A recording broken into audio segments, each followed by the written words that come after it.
a date which will live in infamy. We are now in this war. We're all in it, all the way.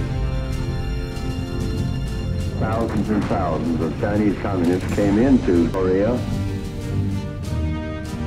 Our full commitment to the people and to the government of South Vietnam. We know there are hazards there. No one can feel more deeply about the loss of life. Just 2 hours ago, Allied air forces began an attack on military targets in Iraq and Kuwait. Today, our fellow citizens, our way of life, our very freedom came under attack. American and coalition forces are in the early stages of military operations to disarm Iraq. On behalf of a grateful nation, welcome home.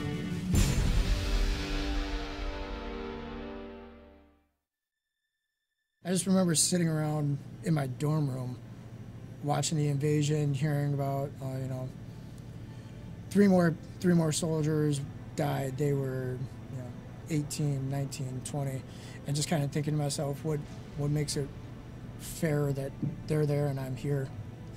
We got stuck doing base security at El Assad, and it was horrendously boring. Literally standing posts for 8 hours a day in a guard tower staring out into empty desert. After that, we moved out to the city of Hit, and to be honest, it was more surreal than anything else. I had to kind of ask myself every day, am I really doing this? Am I really walking through an Iraqi city, patrolling? Getting the news that Doc Wiener had died. And then particularly what made that even worse was he had been on El Assad with another unit doing a resupply. I think it was like a week earlier, and we had just gotten off post, and I remember Dan coming in and grabbing me, and he's like, hey, Doc Wiener's here, we're going to go out, have chow with him. And I was like, oh, I'm too tired, tell him I'll see him next time. And then there wasn't a next time. Got the word like a week later that he died. There's certain things that you kind of share with people, and certain things you'll find comical that talking to someone who wasn't there and didn't experience everything with you isn't going to find comical.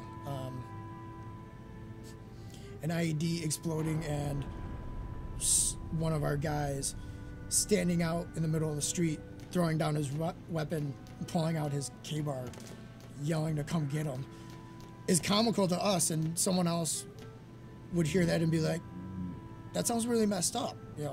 Why are you guys laughing about that? Unless you were there with me, I'm not going to discuss. It's just because you can't grasp that type of feeling. Anyone who came before me, I've got the whole old core mentality. As far as the older generations and their reluctance to talk, in my mind, I always contributed that to them being harder men than our generation. Band of Brothers can't really capture what it was really like to be there. You look at that and I don't know if I could endure the stuff that the guys who made it through to the end did. In my mind, they're tougher, harder people.